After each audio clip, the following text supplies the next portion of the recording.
A man who wears the 10 pounds of gold. The nature boy, Ric Flair. You know, I always like to take this opportunity to talk about myself. The 16-time heavyweight champion has arrived. I've got the style and profile like never before. The greatest talker in the history of the business is behind the mic once again. You're talking to the Rolex wearing, diamond ring wearing, kiss stealing, wheeling dealing, limousine like, jet flying, son of a gun. Woo! This is Wooooo Nation with Ric Flair. I'm the man. Ric Flair.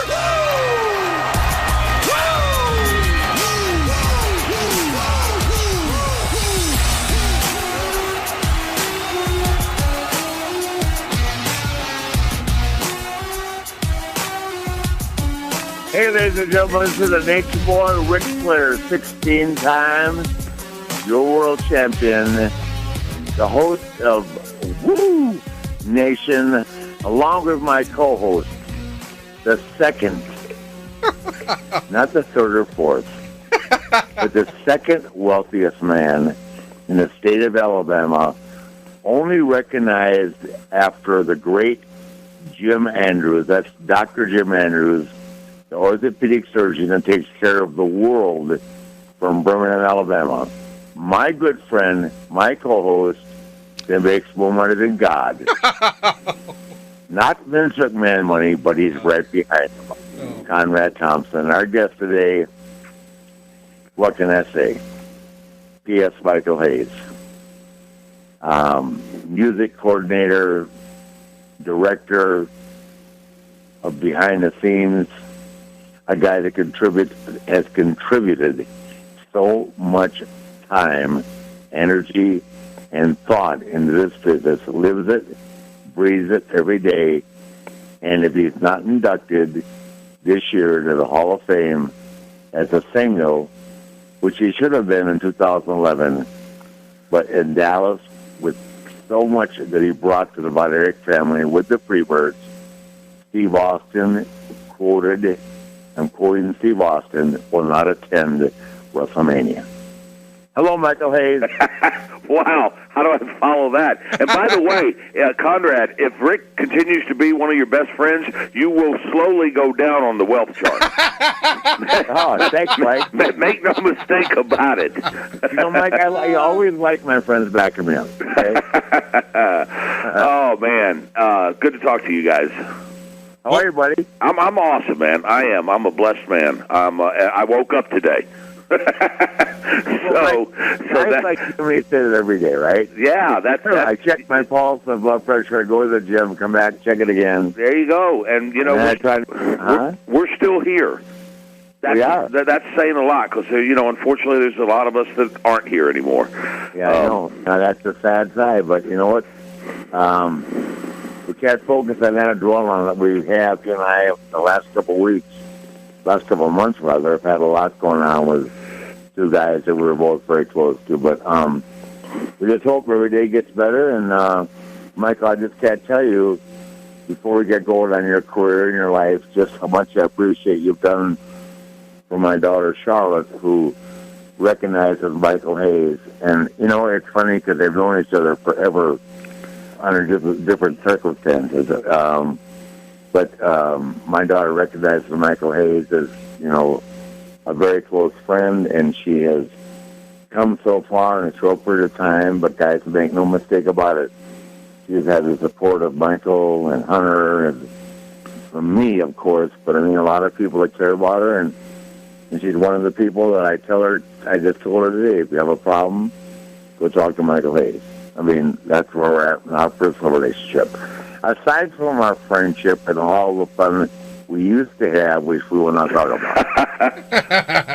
Well, first of all, if I could just address Charlotte for a second. I remember that she told me this some time ago, but I remember the first time I came down and when it was still FCW, and it was in Tampa, and I gave the kids one of my speeches, if you will, and I told them all, and every time I tell them this, and I mean it, I was like, next time I come here, some of you will not be here, and they won't. And it's, I'm sure they had some potential. That's the reason they got signed. But everybody doesn't make the team. Everybody can't start. And I think that speech really got to her. And, there was a time there, we all know what a great athlete Ashley is, but I think there was a time there that she wasn't quite sure if this is what she wanted, or she wanted to give all it took to get to where she wants to be. And then she turned that corner, and Hunter's been so great with that division, and who doesn't get any credit, who should, is Sarah Amato. I can't say her last name, but all of those girls, Charlotte, Sasha, all of those girls. Yep. The reason they get where they are is because of their desire and the way they choose to play. They're smart enough to take great coaching, and then they utilize the tools that they've been given and the coaching they've been given. But make no mistake about it, she didn't get where she was because she's your daughter, and she's not even close to being where she's going to be. TV. Yeah, and I'm just talking straight off the record here, and she's not even anywhere close to where she's going to be. I believe that too, Mike. You can't do it in 3 years. No. Yeah. We did a lot in 3 years. Yeah, no, but I mean, if you think about it, Mike, how much, it's like the first time I won the World Championship, right? And I was there in Kansas City. I know you were there, but I thought I was ready. You know what? It took me 3 months to figure out I wasn't ready, because I've been working with top guys the whole time before I got ready for it. All of a sudden, I'm wrestling guys that don't have a clue. It's a different time. There's 300 people in some events. I mean, I went back, and when they said you're going to lose to Harley, I said, probably the best thing could happen, because I couldn't carry it. A year later, or whenever it was, I was ready, but I had to go back and rethink and regroup, because it was a different time for me. I was groomed wrestling top guys everywhere, and all of a sudden wrestling guys in territories that, I'm not going to mention names, but have no clue how to wrestle an hour. You know what I mean? Right. Well, also, let's be honest, you really didn't have a lot of support your first title run. No, you think, Mike? Thank you so much. Well, no, it's everybody. True. Everybody vacated the territories. Hey, if anybody knows about being an outcast, it's Yo Soy. Yeah, I know. If anybody knows about going into a place and already they don't like you, and I'm not talking about the fans, I'm talking about the boys and the promoter, it's me. Well, I can't believe for a second the boys didn't like you. The promoters might have had a problem with you, but it certainly wasn't the boys, Mike. You've been very popular with a lot of you for a lot of years. Please. Yeah, well, that was the beauty of me, Terry, and Buddy traveling together, because we had our own circus right in the car.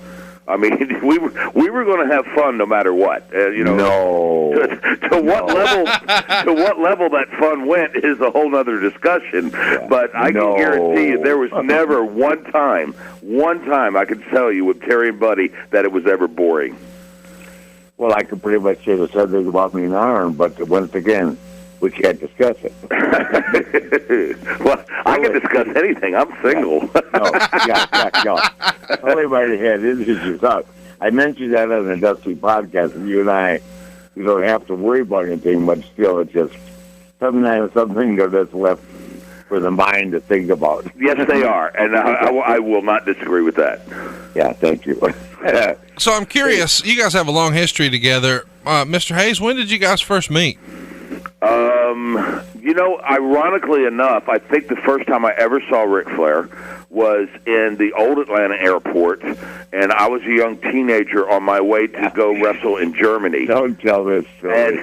And he, all of a sudden, he just comes down the terminal, and he's combing his blonde hair, and he's strutting. I mean, he's doing the whole gimmick, the whole 9 yards, and I went, wow, man, I got to get there. I saw my life right there. I said, that's where I want to be. Yeah, and I just want to say, I wish that was a gimmick. That was me. I know, it was you. and he had the guy toting his bags. I mean, it was just, it was real. That's what it was, man. That's why it worked, by the way, because it was real. Yeah, and there was no TSA back then, and there was no bellman big enough. Why would you carry yourself when you got people that are volunteering to do it? There you go. What year would that have been? But I guess, formerly, it was probably in Atlanta. When they were grooming Ric to become champion the first time. As a matter of fact, when he won the title in '81 there in Kansas City, it was one of those million times either I quit Georgia Championship Wrestling or Jim Barnett and Ole fired me. It was that happened so often, and what would happen at those times, which was really cool, was because of your popularity being on TBS, then any other territory, when there was a million of them, they would book you. They'd find out that you weren't working for them. They said, "Hey, you want to come in for a week?" And it was like, "Yeah, sure." You get a great guarantee. Go visit a place you normally wouldn't go work, full time. And the perk to going to Kansas City was I get to hang out with Humperdinck and Terry Garvin for a week. That was an interesting night. I was there when Ric won the title, then ended up partying with Dusty, who lost the title to Ric that night, at Terry Garvin's place later. So I saw both sides of the spectrum. Yeah, actually, I've told everybody it was a very sad night for me because I knew the Dream didn't want to lose. Michelle was there. The only good part of it, I brought my mom and dad, who had no clue who I was ever. I don't think when they passed away they ever got it, but it's okay. But I brought my mom and dad. I was like really back then to say I didn't bring Beth. I wasn't married at that time. I didn't bring Beth, but I mean it was like one of those things where it was like me, Crockett, Lou said special referee, and like we're in a town. I mean, Mike knows this too. We're in of all places, which the title. Why not? Of course you would do it in Florida because the Dusty would look bad, and they ixnayed me big time. Couldn't do it in Carolina. That would be too big. I mean, I just wish you would have picked anywhere from Kansas City. It was horrible. Memorial Hall. Wasn't that what it was? Yeah, people barely knew who Dusty and I were, much less Lou Fez. Are you kidding me? Jesus. They knew Bulldog Bob Brown, though. Yeah, of course. Yeah, and Rufus. And Rufus, God dog. I mean, that territory had its mainstays, if you will. And, I mean, they stayed there a long time. I used to call it going to Moscow for a week. Yeah, we're going this week to Moscow, right? I mean, Hutchinson, Kansas. Give me a break. Oh, Junction City. Mark Romero for an hour in the parking lot of a used car dealership in the rain. I don't think so. Okay. Gosh, that was me. Yeah, people have no idea how it used to be. Michael, was that your least favorite territory as well? Ric has long said that was his least favorite. God, well, I if I worked it, yeah, but I only came in for a week, and it just I would have a good time because there was no pressure at all. And, I do well. I sell my gimmicks, and, people, they usually didn't get to see people off of Channel 17, WTBS. So you went in as a big star, and you felt like a bigger star once you got there. And like I said, I mean, I've always lived by the motto of bad time's a waste of time. So I'm always going to have a good time. Yeah. But you know why? Because Michael was wrestling 5 minutes. I was wrestling for an hour. Yeah, okay. There's the difference. Yeah, big difference. Hey, at least you weren't wrestling me for an hour. Michael, I've done that, and besides, you were over. That wasn't a problem. I didn't say it was a perfect match, but you were over. I remember one time Ric said, "Okay, backslide, brother." I said, "Backslide? What is that?" I said, "I don't do no backslide. I just punch and kick ass." Exactly, yeah. It's okay, though, Mike, because you were over. It was easy. Rufus and Bob Brown for an hour. Oh, my God. Wow, Bob Brown for an hour. 300 I'd rather eat the crotch out of a dead horse. Well, now, hence the referee push. Thank you, bigger pop than wrestling the guys, Wrestle Rufus for an hour. How many teacher trades and how much can it take, right? Okay. What's it down on such of it, Wood? So, Michael, we were talking That's about... why you're the man. We were talking about your debut or the television exposure that TBS would give you in other territories. Is the debut that's on YouTube with you and Buddy and Gordon Soley, and of course Terry. Is that the first time you were on? Is that when you did the romping, stomping, that whole rap? Is that the first time you guys were on Georgia TV? Yeah, it was. Ironically enough, who seems to habitually hate me for the rest of his life, Ole Anderson, is responsible, and we owe him, some gratitude for bringing us to Georgia Championship Wrestling. He hates me worse. He hates everybody, I know. But, it was funny. We were doing big shows down there in Louisiana, and we had busted the place wide open with Junkyard Dog. God rest his soul. What a great guy Sylvester was. And we were doing record business, and I was really afraid that somebody else was going to get the music out there. Jerry Jarrett was the first one to ever listen. When I proposed it to Nick Goulas, back in like '78, he looked at Tom Ernesto Jr., his booker at the time, and he said, "They're on them marijuana pills, ain't they?" I looked at him. They're on the what, Mike? Say it again. Nick Goulas accused us of being on marijuana pills. And he looked at his booker, and I looked at Terry, and we just started laughing. I said, no, we have been known to partake before, but if you ever run into these marijuana pills, give me a call. I'd like to try that out. Tom Ernesto probably should have put his mask back on. Yeah. But Jerry... Conrad, you know who Tom Ernesto is? I do, yeah. Yes, sir. No, I asked him. Oh, Conrad, one of the assassins, Jody's partner. Yeah. Go ahead. All right, go ahead. But anyway, Jerry Jarrett was the first one to allow us to do it. But then Bill Watts was the first one to put it on TV. And, I was so afraid other people were going to get on TBS and start, because once we did it, before we did it, everybody said we were crazy to want to do it. There's no place for rock and wrestling. Well, I knew that wasn't right. Because everybody was so much older than us, they didn't get the marriage. I'd go to rock concerts, I'd put up the wrestling ring in Pensacola and Mobile, and I'd see the same people at the same shows, and I knew there was a marriage there. And so anyway, we were, busted wide open, and I wanted to get to TBS. Plus, we'd always been taught, leave a territory when you're hot, and we couldn't have been any hotter than right then in Mid-South. And Ole and Dusty came in, because Bill Watts probably used WTBS better than Georgia Championship Wrestling did at the time. For his big shows, and we were having our big summer extravaganzas, and Dusty and Ole came in, and Ole took us out to dinner, and I'll never forget, Terry knew what the deal was, and Terry said, "Michael, now look, I know you're probably going to say yes to us leaving here and going with Ole, but drag it out so we can at least get some free drinks off this son of a bitch." Yeah. Oh, yeah, I know. Yeah. And we did, but that's what happened, and, shortly thereafter, we did make that debut that you're speaking of.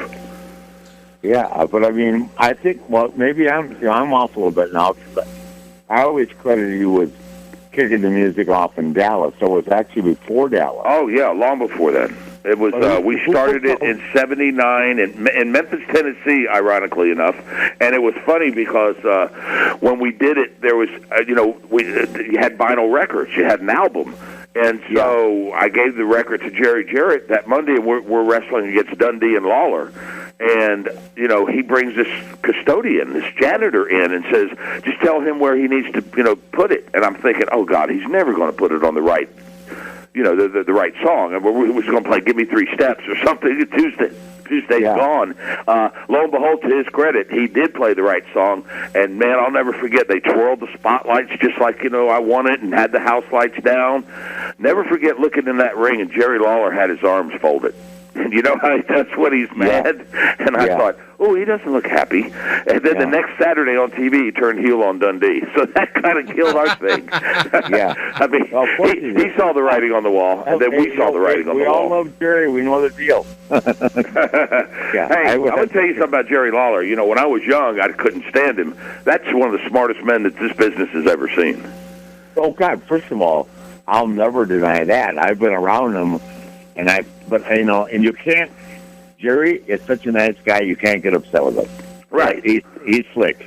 He's smart. Oh, he's extremely slick. But I never got it until later on in life. Why people wouldn't have trusted us. Now I get it. I wouldn't have trusted us either. We were so friggin' crazy.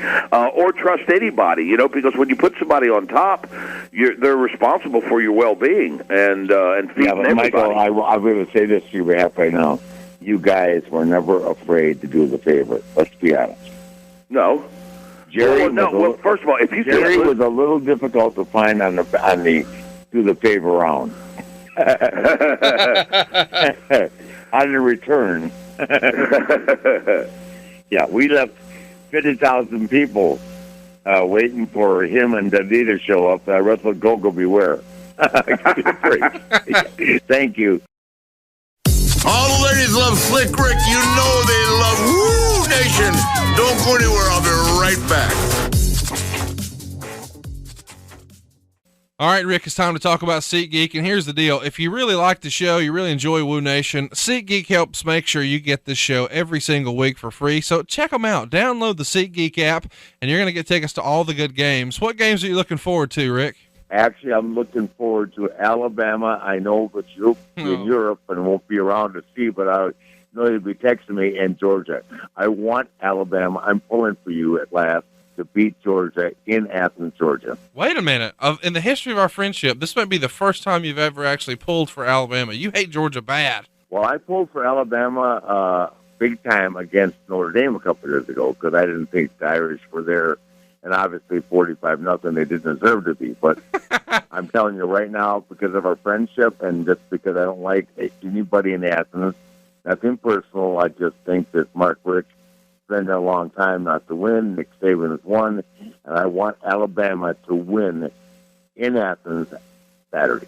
Well, so there you go. If you didn't get your chance to see Notre Dame play Alabama, but you'd like to see Alabama play Georgia, there's only one place you need to go get tickets, and that's the SeatGeek app. And our listeners can use the promo code FLAIR in the SeatGeek app and get a $20 rebate off your first SeatGeek purchase. It takes less than a minute to download the app today. And here's the thing, SeatGeek. Can I tell you something else? I'm also looking forward to, because I'm really a good friend of somebody on the team, I'm looking forward to Clemson beating Notre Dame that week as well.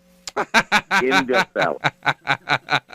And if you need tickets to that, you need the SeatGeek app. And here's the thing, SeatGeek is going to pull in all the ticket options from hundreds of online ticket sellers. It really creates a one-stop shop for tickets. So when you shop on SeatGeek, you're seeing every ticket option available for that game all on one page. You don't need to go anywhere else. And they've got a really cool thing called Deal Score. It ranks every ticket on the market with a 1 to 100 value score, and that'll line up the very best deals on a color-coded interactive map. So you can easily see where the best deals are right at a glance. And finally, their mobile app makes this thing easy. It's seamless. You can actually go ahead and program your credit card in there, so you can just click two taps, and bam, you've got your tickets. And here's the cool thing, you get $20 back. All you've got to do is download the SeatGeek app and enter promo code FLAIR, Flair. And then SeatGeek will send you $20 once you've made your very first SeatGeek purchase, and every ticket purchased on SeatGeek is backed by a 100% guarantee. So let's run through this. It's a free download app.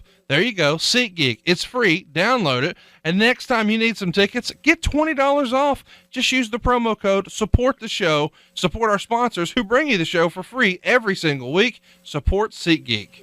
Yes, and support Flair, FLAIR, and Wooooo Nation, and SeatGeek. Woo! The greatest talker in the history of the business is behind the mic once again. This is Wooooo Nation with Ric Flair. Hey, let me ask you guys something about Jerry Lawler. Anytime you hear, guys who've been around the business for a long time, they always regard him as being one of the greatest of all times. But for whatever reason, you don't really hear that as much from fans outside of the South. Why do you think that is? Is it just because he was such a big draw in Memphis? Because when you really look at everything he's done, he did everything, but he's not often mentioned in the same conversation as you hear the other guys that we often hear are. That's because he never left the. He never left the. He had a safety net, and he had a great place. It was making a lot of money. Why would you leave? You know what I mean? You didn't have to go to St. Louis, in Chicago, and all that to be who he is. He had a great gimmick, and he could work. I thought he was a really good worker, and he could talk, but he wasn't. I just don't think he ever felt like he should leave it. I probably wasn't tempted, or probably didn't want to leave his safety net. What's your take on that, Mike? Yeah, no, I totally agree. I mean, it's not like he needed the money. You're talking about a guy, first of all, that never drinks, never did drugs, so everything was a profit. Trust me on that one. But I don't think Jerry felt he had to go out and prove anything. Plus, he kind of buttered his own bread, if you will, being a third owner there in Memphis. I just don't think there was a need for it. Eventually he did kind of migrate out to the AWA, but even then it was like a co-op, and that was like where the territories were fading and people were trying to survive before Vince ate them up, and like WCCW and AWA and Memphis Wrestling tried to get together, but of course that couldn't work because those three promoters couldn't get along. Yeah.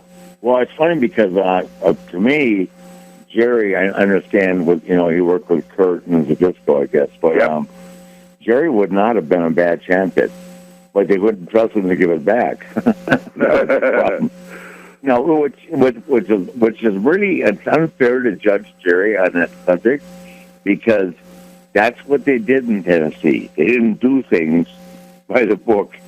Nobody did. I mean, from Jerry Jarrett to even to Nick Goulet, some of those guys. They just did their own thing, beat their own drum, and did what they wanted to do. So Jerry was brought up in a situation where what's good for the goose is not always good for the gander. Would you agree with that, Mike? Yeah, I do. I do. I mean, you could only have lived through, working wrestling in Tennessee to know what it was about. Yeah. And that's almost blankets the South in general. I mean, Bill Watts really ran his place like a business. Probably Eddie Graham ran his, and the Crockett's ran it more like a business. But when you talk about Tennessee, Alabama, Northern Florida, Mississippi, it was Katie bar the door. Yeah, exactly. You guys were talking about how clean Jerry's lifestyle is. The only thing that ever messed Jerry up was taking 9 Viagra in 3 days before he had his heart attack. which I have documented. Okay, moving on. Mr. Hayes. That was just to go to church. Somehow arriving in Montreal with a resting heart rate of 140 wasn't working for him. Oh, my gosh. It's a true story. If you're listening to Woo Nation right now, and if you haven't seen the Freebird debut on Georgia television, you owe it to yourself. Just go ahead and throw it on YouTube. It's there. One day it'll be on the network, I'm sure. It's fantastic. But, Michael, is that the first time that somebody had done that type of rap, that type of promo that you did on national television? I don't think we've seen that a lot with The Rock and guys since, but this was way back in the day, and I don't think that had ever been done on television before. Well, it hadn't. And let me just stop you there, Conrad, and let me say this, and this is with no humility whatsoever. No matter what anybody's ever done or will ever do, the Freebirds already did it. And as a matter of fact, that rap that you're talking about, we had already used that promo, I don't know, for a couple of years. And, that was the beauty of territories, is where you could go, if you had something that worked, you could use it, and then you could take it somewhere else and use it because nobody's seen it. It was brand new again. But, that's what we did. I mean, it's, once again, melting the world into, pro wrestling, if you will. I mean, I always used to try to use song lyrics and stuff because I knew kids would relate to it. And most even, your late 20s and your 30-year-olds, which is who you really want to sell to anyway, they'd been listening to rock and roll all their life, so they were still, it's not like they quit listening to music. So it was a relatable subject matter that people could identify with. And of course, nobody else was going to go there because nobody either A, had the balls, or B, thought it was cool. And nobody worried about being cool back then, but that's what I always saw wrestlers as. I mean, when I first started, and I'm like Mike the California Hippie Boyette, he was just cool. Yeah, Fabulous Don Fargo, I took from both of those guys. Everybody had different elements of cool, but they never sold it. It's like Appa and Sika, who had so much to do with my career, and Terry's. I thought they were cool because they were the big, wild Samoan guys, and it's just people weren't selling cool then. Now people try to sell cool that ain't cool. Yeah, no, that's a very true statement. I mean, I didn't get it at first either, but I mean, when I saw Michael and those guys coming aboard, I even said to Aaron, I can remember, I said, that's pretty cool, They're not cooler than us, hard, but they're cool. Hey, you know what? I was just thinking. I was on the way back from the gym to call you guys, and I thought, wow, man, did we leave a lot of money on the ground, never really going to the Birds versus the Four Horsemen. We never did it. No. But you know what? Then I thought about it, and I thought, I understand why Dusty and Crockett didn't want to go there, knowing us. They knew they could trust you guys. They probably also knew they couldn't trust us at that time. I don't know that was true. You know what it was, Mike? We had two great heel factions. Why I screwed up. You know what I mean? Yeah. And neither one of us liked being a good guy. Oh God, I hate being a babyface. Yeah, me too. I mean, I'm just horrible. I suck at it because I don't. I'm a heel at life. Yeah. That's a shoot. And by the way, Woo Nation, we have two gentlemen on the podcast today that were known for having the greatest hair. HAR in the business, and now we're trying to figure out where it is. So yeah. I mean, I'm thinking about doing this. In the hell, Mike? The great comb over. Mike, you've only had 2 wives. I've had 4, right? Okay, well, that's 6 between us. Yeah, but you still have more hair than me, or at least you can make it long. I can't figure it out. There's got to be a difference in our age. Hey, God bless any woman that would have ever married either one of us. Yeah, you're right. Thank you. Hey, and by the way, FYI, Mike and I did not lose hair to the steroid. You can tell by looking at it. Hey, okay? that's the one. That's one of the drugs I never did. And you know what? Well, nobody questions me on that either. Nobody's ever said, "I wonder if he did steroids." or me either. Isn't that funny? Yep. There you go. So let's talk about Crockett. We touched on it briefly. Rick, you've kind of gotten the reputation as being the recruiter for the old JCP days. Did you run across the Freebirds, or Michael? How did you guys first come to Crockett? Well, Rick was there and at the Big Texas Stadium show, and the stipulation was the winner between Ric Flair and Kerry Von Erich, obviously whoever's going to end up champion, would face Terry Gordy that Monday, which is the next night, in Fort Worth. The loser would face the loser of the Ric Flair-Kerry Von Erich match. So Rick and I ended up working against each other that Monday. Terry and Kerry worked as well. And I ended up taking some goofy bump, and this is why I didn't take him well, because I hurt myself. But anyway, Rick came over. I remember that next morning on Tuesday, and to my room, and he said, "Are you serious?" And I said, "Yeah," because I had talked to him. I said, "I think it's time for us to move while we're still hot, just like we did in Mid-South." And I said, and he said, "Well, you guys should come to Crockett." And Rick got on the phone with Jimmy, and we arranged it right then and there. Now, the funny thing is, they brought us in. And, I mean, Rick and Crockett, everybody picks us up at the airport. They're giving us this red carpet treatment, and it's Crockett's bachelor party that night after the show. No, actually, that was in Raleigh. Thank you. In Raleigh, yeah. Yeah, Raleigh TV. Thank you, Michael, for bringing that up. WTF, please. And sure as hell. And I wonder why I'm not married. In typical Freebird fashion, something happened. Terry and I were talking to Hawk and Al, and it's the first time we met them. We were having a good time. The Hilton Hotel at the airport in Raleigh. Thank you. Go ahead. Yeah, they got 2 suites, and all the boys are up there. Back then, it wasn't usual for all the boys to get together because you kayfabed. And all of a sudden, Rick comes over to me and Terry, who's talking to Animal Hawk, and he says, "Hey, Mike," he says, "can you come get Buddy?" Harley just had to slap him because he spit in Harley's face. Oh. In the lobby. and I was drunk, and I shook Rick's hand, and I gave him a headbutt, and I said, "That's what we do." And then we went in, and then he headbutted me. Yeah.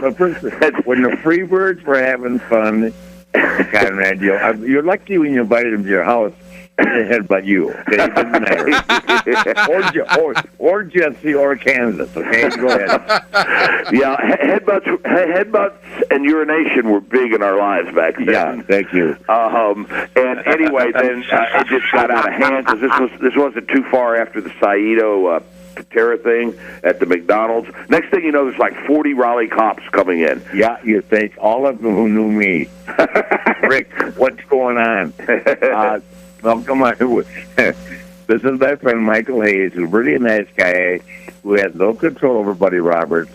What you want with him? Please leave Michael and Gordy alone. Of course, Terry Gordy couldn't shut up. I'll beat all you up, guys. Terry's like, all right, I know what this is. Y'all brought us in to set us up because we're drawing in Texas. And I was like, no, God, Terry, please shut up. No. Mike, I forgot about that. You landed in Raleigh. We had a great time. Well, I remember at first you guys were going to bring us in heel, and then you told me that when you announced us at the previous show, the place popped. And then they went crazy. You guys are babies. They went crazy. Yeah. I forgot about that. But anyway, our time in Crockett Land was short-lived. I don't know what happened. That's between you and Dusty. I didn't know part of that. No. Actually, after that, Gary Hart called me, and we were supposed to come back for you guys. And Gary Hart called me and said that Vince wanted to talk to me, and that's when I did talk to Vince. And he was, going to do the rock and wrestling thing, which I was supposed to be. We were supposed to be a real big part of that, but we kind of screwed that up too. I had a $250,000 record contract with Elektra Records.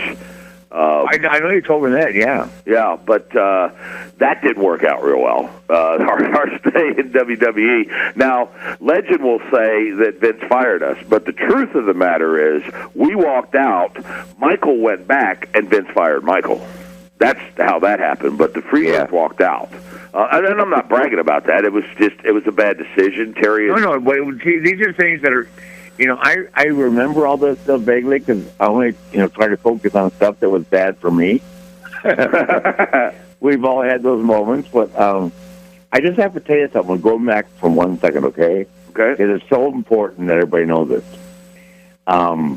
Going back to the Von Erichs, which you're going to bring up Conrad or not later on, but when I came in there with the champion, the Freebirds, and make no mistake, the Von Erichs were golden over very few people in the business ever get over it in the state of Texas.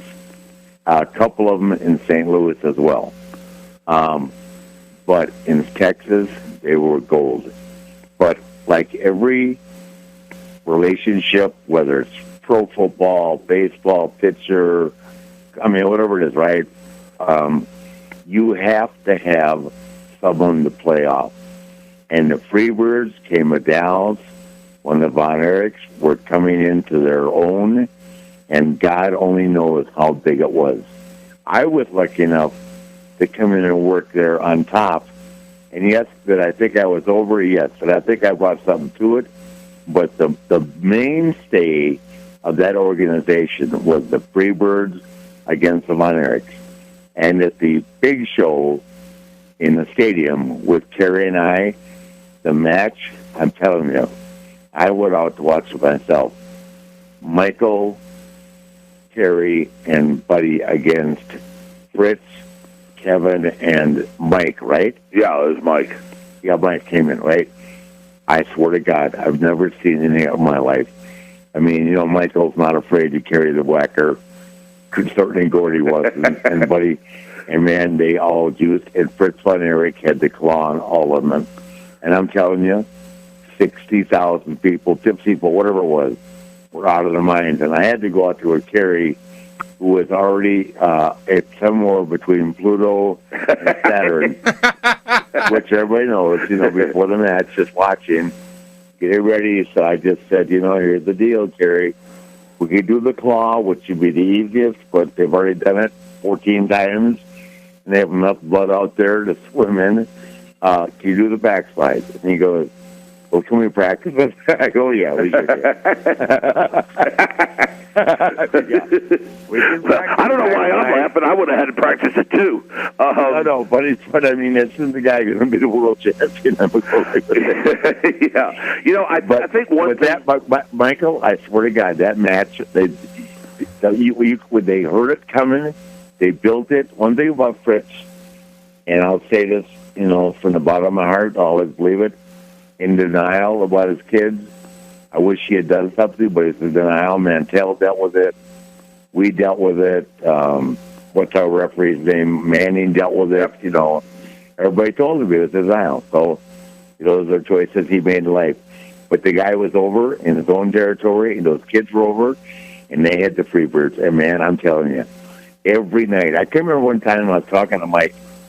They were in Plano, Texas, right? Plano would be like going to a high school 10 miles from where you are, Conrad, right? Right. And did $30,000 on a Friday day. Plano, Texas. And the significance of Friday is Friday night football in Texas is everything. Yeah, everything. But they're doing $30,000 in a high school gym, right? It's 30 miles. I mean, it's 10 miles. It's in South Dallas. It's in Dallas, right? I mean, every night they were sold out. We go to San Antonio. The biggest argument Mike and I had at these sellouts was who's going on last to get the plane back to Dallas. That was awesome. Southwest would have these late plane fights. Yeah. Oh, man, because you wanted to get back to Big D. You guys are over the most. Mike said, well, you're the world champion. I go to Mantel. What are we going to do? He said, well, you guys decide. So, of course, I'm out there for an hour and a half with Jose Lothario outside the ring and David Mann inside the ring, wrestling Kerry, whose son flipped the Invisible Man twice. I mean, there you go, for an hour. Man. You know what? On the plane drinking Bloody Marys going home. I couldn't figure it out. I'll be right back. It's time to shine my 16 world titles. All right, your season-long fantasy football team may be going strong, but you don't have to wait until Week 16 to get paid. Now you can put your fantasy skills to the test every single week right now at DraftKings.com. That's America's favorite one-week fantasy football site.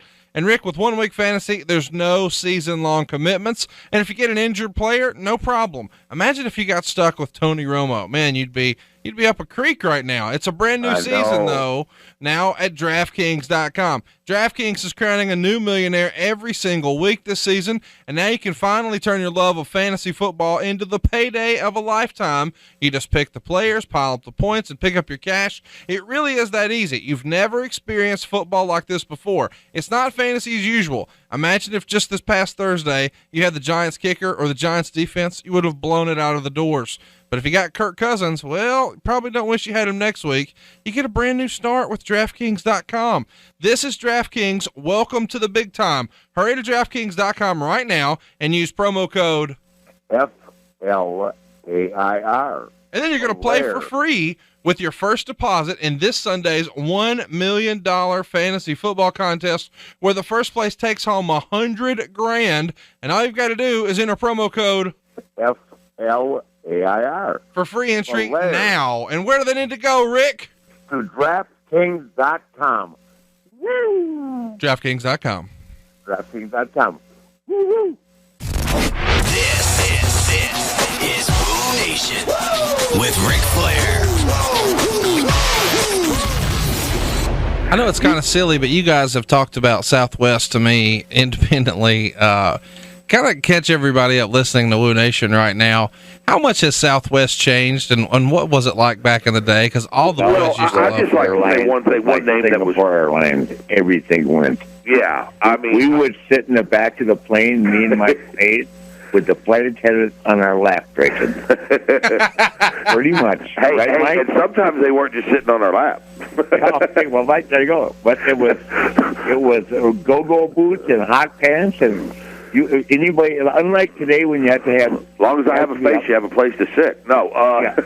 Oh, yeah, okay, Mike. Gosh. I'm glad you said that, not me. Okay. One name you brought up there just a minute ago that I'd like to go back to, because I don't think this man's ever got the credit he deserves. And maybe it wasn't just for booking, it was for babysitting, and that would be Ken Mantell. I mean, to try to steer that ship. I'm sorry, man, Ken Mantell, yes. Because, I mean, when we first got to Texas, we had no car, we had no phone, and we had no apartment. We just wandered. But we'd show up and the place be sold out. And, it drove the promotion nuts because they couldn't get a hold to us.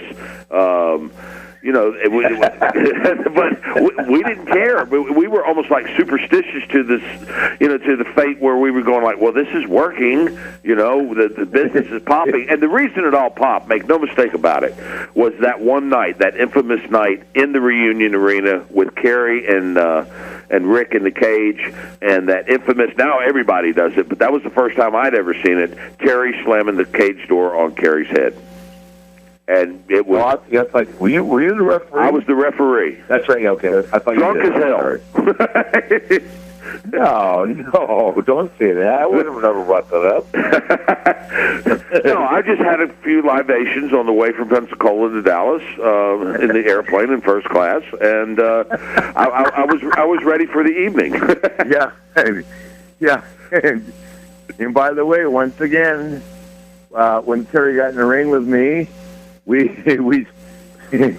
practiced the stunt like for an hour, which was like now they're practicing for 7 hours. Yeah. And it's a very close call because the bar isn't built big enough, you're dead. Especially with a 300-pound guy as strong as Terry throwing it in. But man, we hit some serious situations to get out of there. People don't have any idea about heat anymore. They really don't know what it was like to actually fear for your life leaving the ring. I've been in, I know you have too, Rick. I've been in a number of riots that you just did not know if you were going to get. And if you got your ass kicked, you were okay. As long as you got back to the dressing room, you were okay with that.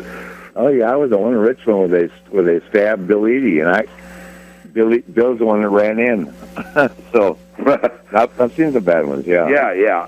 But you know, when you go back to that match, and obviously that if you had to have one match, I guess that would be the one match that I would say is the one I'd remember as the 6-man with Fritz, and talking Fritz out, into coming out of retirement was a whole nother obstacle in itself. I you told me, you said the guy doesn't want to do it. I said, but I'm telling you, you see some things that you remember the rest of your life. That's one of the things I'll always say. Kerry and I were on last, but we didn't deserve to be, and I wish we hadn't been. Well, you know what's funny? You talked about the claws everywhere, and everybody, all the boys, from that day on, have always said, "Oh, Fritz called all those spots, right?" No, I was like, "No, we called all those spots, did, yeah, dumbass. We wanted to have that fun. You mean you had him to get the claw on both of you at the same time? Yeah. Did you hear the friggin' crowd? Yeah. That's why we do it. That's what we do. That's your job." That's what's wrong with today, Mike. If you, God, go for what the gusto, go for what they're digging. Jesus, don't worry about how you look. Right. They're going to remember tomorrow that was the biggest part of the show. I mean, I don't think the guys don't want to think like that. I don't think they know how to sometimes because, if you're going to get, it's like, why, like I said this to Conrad, why Ole used to go all the time, let's cut off Dusty.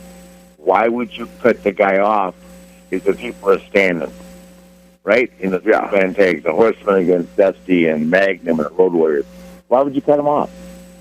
Why? If people will tell you when it's time to, change the tune, dance to what they're dancing to, right? I think you're right. I don't think you guys ever got any heat anybody in that match, did you? They would hardly a second, but I think you're right in the sense that, they don't know what they don't know these days. I mean, if you think about it, and I'm not knocking this by, any means, because everything has to evolve. It all does. Life, sports, movies, anything that's in the entertainment genre. But, we could have never put somebody through a table. We couldn't, do a finish and make it a false finish. Back in the day, there were these unwritten rules. So you had these parameters that made you have to work to get it. And once you learned how to work to get it, and you got it, you just kept going there. I'll never forget, it was somewhere in the 90s, I saw these guys have this match, and it was like, wow. And then I'll go, wow, they kicked out of 6 finishes. 6 finishes they used for a false finish.